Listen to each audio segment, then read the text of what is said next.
In the autumn of 1700, the most powerful throne in Europe fell silent. Charles II of Spain, the last Habsburg king of his line, died at the age of 38, unable to walk, barely able to chew his food, his body so twisted by generations of family marriage that physicians could scarcely believe he had survived to adulthood. His autopsy revealed a body that seemed to belong to something other than a man. A heart the size of a peppercorn, lungs corroded, intestines putrefied, a single testicle black as coal. The dynasty that had once held dominion over Spain, Austria, Hungary, Bohemia, the Netherlands, and vast territories across the New World had bred itself into extinction. Yet this catastrophic end was not an accident of fate or a sudden curse. It was the logical conclusion of a strategy deliberately pursued for more than 6 centuries. A strategy that had elevated the Habsburgs to unimaginable power while simultaneously engineering their biological collapse. The Habsburgs emerged from the mists of the 11th century as minor nobility in what is now Switzerland. Their name derived from Habsburg, the Castle of the Hawk, a modest fortress overlooking the Aare River. For generations, they were unremarkable, their influence confined to scattered estates and local disputes. Then, in 1273, Rudolf of Habsburg secured election as Holy Roman Emperor through a combination of strategic timing and political compromise. He was chosen precisely because he seemed weak, a placeholder who would not threaten the ambitions of more powerful princes. Instead, Rudolf proved relentless in expanding Habsburg territory, seizing Austria, and laying the foundations for what would become a dynastic machine unlike any Europe had known. His descendants understood a fundamental truth that would guide their ascent for centuries. Kingdoms could be won through marriage as effectively as through war, and at far less cost in gold and blood. The strategy took shape gradually, then became doctrine. While other royal houses scattered their children across Europe in diplomatic marriages that diluted bloodlines and divided inheritances, the Habsburgs turned inward. Cousins married cousins, uncles married nieces. The same names appeared generation after generation: Charles, Ferdinand, Maria, Philip, as if the family were a closed circle, rotating the same souls through different bodies. The Habsburg court developed elaborate genealogical records, tracking relationships with meticulous precision, not to avoid inbreeding, but to facilitate it, to ensure that every marriage served the dual purpose of consolidating territory and keeping power within the family's grasp. Advisors debated which cousin would make the best match for which prince, calculating inheritance rights and territorial claims with the cold precision of merchants tallying assets. In 1477, Maximilian I married Mary of Burgundy, bringing the wealthy Netherlands into Habsburg hands. Their grandson, Charles V, inherited not only Austria and Burgundy, but also Spain and its vast American empire through his mother, Joanna of Castile. By 1519, Charles ruled territories so extensive that it was said the sun never set on his realm. He governed Spain, Austria, the Netherlands, parts of Italy, and colonies stretching from Mexico to Peru. No European monarch before or since has wielded such concentrated power. Charles himself understood the burden of such dominion. He spent his reign traveling between territories, speaking multiple languages, mediating disputes between realms that shared nothing but his person as their common sovereign. The strain proved overwhelming. In 1556, exhausted and increasingly infirm, Charles abdicated, dividing his empire between his son Philip and his brother Ferdinand. Even in abdication, he kept power within the family, refusing to allow outsiders any foothold in the vast machinery of Habsburg rule. But the marriages that built this empire followed a pattern that grew more constrictive with each generation. Charles V himself was the product of a union between cousins. His son Philip II married his own first cousin, Maria Manuela of Portugal, and when she died, he married his niece Anna of Austria. Philip's son, the future Philip III, was born from that uncle-niece union, and Philip III went on to marry his first cousin, Margaret of Austria. Each generation, the gene pool narrowed. Each generation, the Habsburg jaw grew more pronounced. That distinctive jutting lower lip and chin that made it difficult to close the mouth, to chew food properly, to speak clearly. Portraits from the 16th and 17th centuries show the progression with unsettling clarity. Early Habsburgs possessed relatively normal features. Later ones display facial structures that seem to elongate and distort, as if the family were slowly transforming into something other than human. The practice was not accidental, nor was it hidden.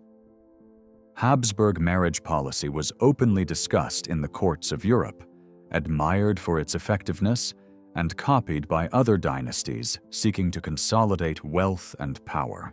The logic was straightforward and, within its own terms, impeccable. Marriage to outsiders meant dividing territories among multiple heirs, diluting authority, and risking foreign influence in domestic affairs. Marriage within the family kept everything intact. Lands stayed Habsburg. Titles stayed Habsburg. Power stayed Habsburg. The Emperor Ferdinand I, brother of Charles V, articulated the principle with cold clarity when he arranged marriages among his children and grandchildren, declaring that the family's greatness depended on its purity, its refusal to scatter its inheritance among strangers. When French diplomats proposed marriages between Habsburg princesses and French princes, Ferdinand rejected the overtures with barely concealed contempt, insisting that Habsburg blood was too precious to mingle with foreign houses, even one as powerful as France. Yet biology follows its own laws, indifferent to dynastic ambition. With each generation of intermarriage, harmful recessive genes found partners, doubling their effects. Children were born with physical deformities, intellectual disabilities, and chronic illnesses. Infant mortality rates among the Spanish Habsburgs climbed to catastrophic levels. Nearly half of all Habsburg children died before the age of 10. Those who survived often suffered debilitating conditions. Philip II, despite his political acumen and administrative skill, watched most of his children die young. His son, Don Carlos, intended heir to the Spanish throne, displayed increasing signs of mental instability and physical deformity, suffering violent mood swings and episodes of apparent madness before dying at 23 under circumstances that remain disputed. Philip's daughters fared little better. Several died in childhood, while others suffered chronic illnesses that left them weak and unsuitable for the diplomatic marriages their father had planned. Charles II of Spain, the last of his line, was so severely affected that he did not speak until the age of 4, did not walk until 8. He suffered from repeated infections, digestive disorders, and epileptic seizures. Court documents describe him as gentle but simple, unable to comprehend affairs of state, dependent on advisors who manipulated him ruthlessly. His 2 marriages, arranged desperately to produce an heir, remained childless. Physicians examined him repeatedly, searching for explanations, proposing treatments that ranged from dietary changes to bizarre rituals involving exorcism, as if his condition were demonic rather than genetic. When he died in 1700, physicians who examined his body were astonished he had lived as long as he did.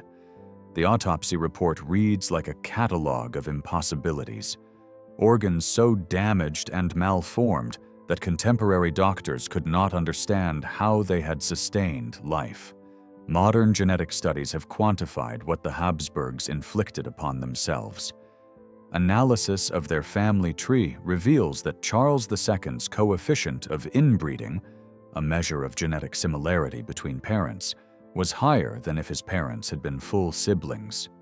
His mother, Mariana of Austria, was simultaneously his aunt and his cousin. His father, Philip IV, descended from 7 generations of systematic inbreeding. Researchers have calculated that mandibular prognathism, the medical term for the Habsburg jaw, occurred with striking frequency in the dynasty, appearing in more than half of documented portraits. The condition resulted directly from the accumulation of identical recessive genes, expressed more severely with each generation of cousin marriages and uncle-niece unions. Scientists examining the Habsburg family tree have identified specific patterns of inheritance that amplified genetic defects, creating what geneticists now recognize as a textbook case of inbreeding depression, the biological phenomenon where reduced genetic diversity leads to decreased fitness and increased expression of harmful traits. The Austrian branch of the family, which continued after the Spanish line expired, fared somewhat better, but still bore the marks of centuries of intermarriage. Maria Theresa, who ruled Austria from 1740 to 1780, married her second cousin, Francis of Lorraine, a relative loosening of the pattern. Yet even this more distant relationship represented a continuation of the Habsburg preference for family marriages. Maria Theresa herself bore 16 children, a remarkable number that seemed to suggest fertility had returned to the dynasty. But the underlying genetic problems persisted. Several of her children died young. Others showed signs of the family's hereditary conditions, including the persistent jaw deformity and susceptibility to illness. Her daughter, Marie Antoinette, sent to France to marry the future Louis XVI, represented a rare Habsburg who married outside the immediate family circle. Yet even Marie Antoinette's children showed signs of the dynasty's genetic burden. Her eldest son suffered from tuberculosis and spinal deformity, dying at 10, while persistent rumors suggested hereditary conditions affecting multiple offspring. The Habsburg dominion over Europe rested on a contradiction that became increasingly stark across the centuries. Their political strategy proved extraordinarily effective. Through marriage, inheritance, and selective warfare, they accumulated titles and territories that made them the preeminent power in Catholic Europe. The Holy Roman Empire remained essentially a Habsburg possession for nearly 4 centuries. Spain under Habsburg rule became the wealthiest kingdom in the world, its treasure fleets bringing silver from the Americas in quantities that reshaped the European economy. A single fleet arriving in Seville could carry more silver than had existed in all of Europe a century earlier. This wealth-funded armies, built palaces, and supported a court life of unprecedented magnificence.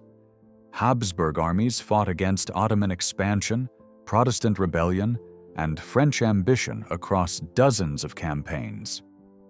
At the Battle of Lepanto in 1571, Habsburg forces under Don Juan of Austria shattered Ottoman naval power in the Mediterranean. At the Siege of Vienna in 1529 and again in 1683, Habsburg defenders held back Ottoman armies that threatened to overrun Central Europe. Habsburg patronage funded some of the finest art and architecture of the Renaissance and Baroque periods. Titian painted portraits of Charles V. Velázquez served as court painter to Philip IV, creating masterpieces that captured the melancholy grandeur of the Spanish court.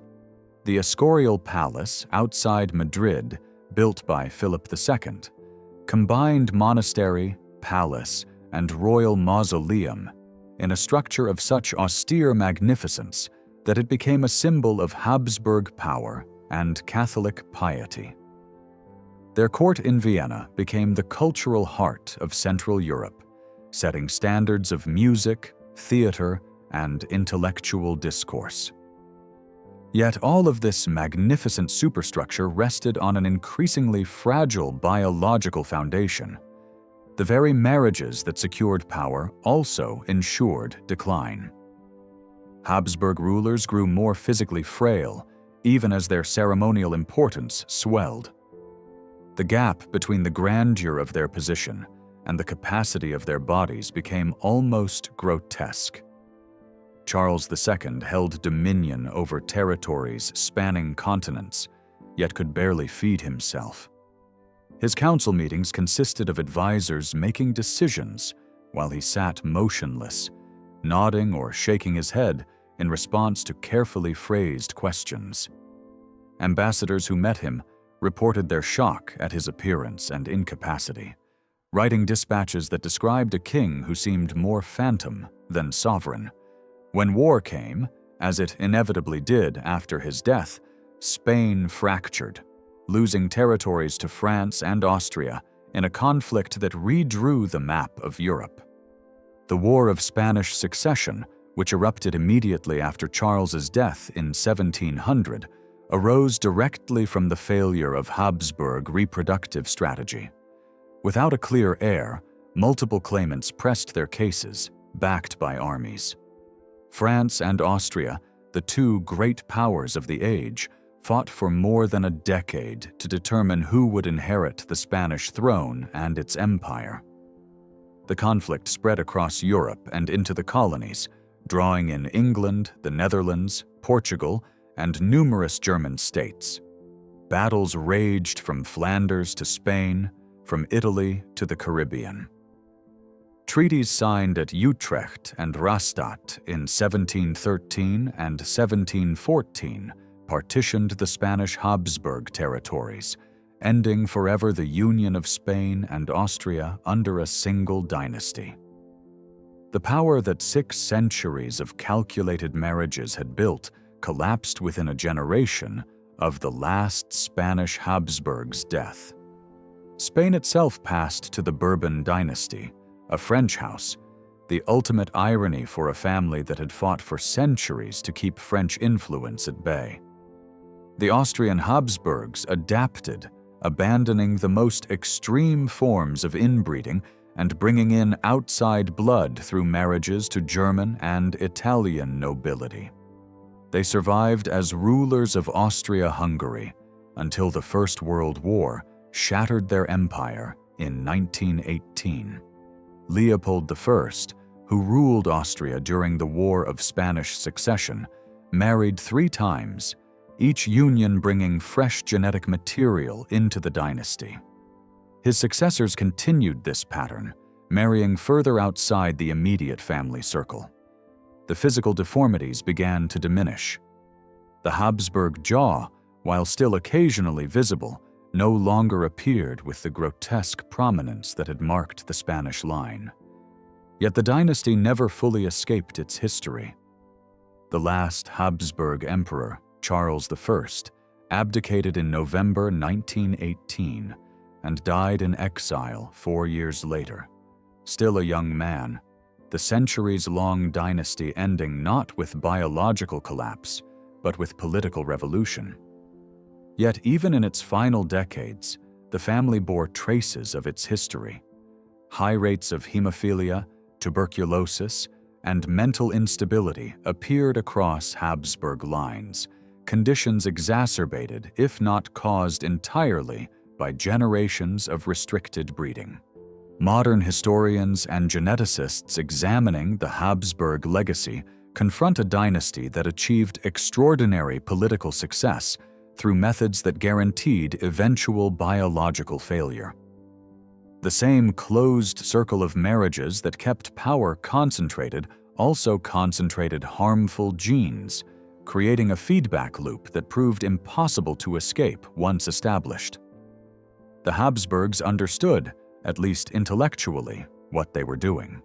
Court physicians noted the physical problems, advisors worried about the lack of heirs, rival dynasties mocked the family's deformities. Records from the Spanish court reveal discussions about the need for outside marriages, proposals that were drafted and then discarded, always with the same reasoning. The risk to Habsburg unity was too great, the possibility of divided inheritance too dangerous. Yet the logic of power proved stronger than the evidence of decline. Each generation made the same choice its parents had made, marrying within the family to preserve unity, even as that unity bred sterility and death. The Habsburg jaw, visible in countless portraits hanging in museums across Europe, stands as a monument to this calculated tragedy. It represents the price of power pursued without compromise, the cost of refusing to share or dilute authority.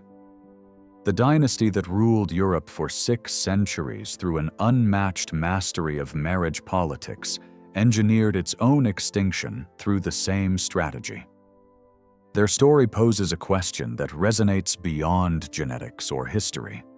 What does it mean to win everything while slowly, methodically, destroying the capacity to enjoy or even survive that victory? The Habsburgs answered that question not with words, but with generations of increasingly damaged bodies, culminating in Charles II, a king who ruled an empire spanning the globe, but could not walk across a room without assistance, the final grotesque masterpiece of a dynasty that chose power over survival and paid the price in flesh, in blood, in the extinction of its line.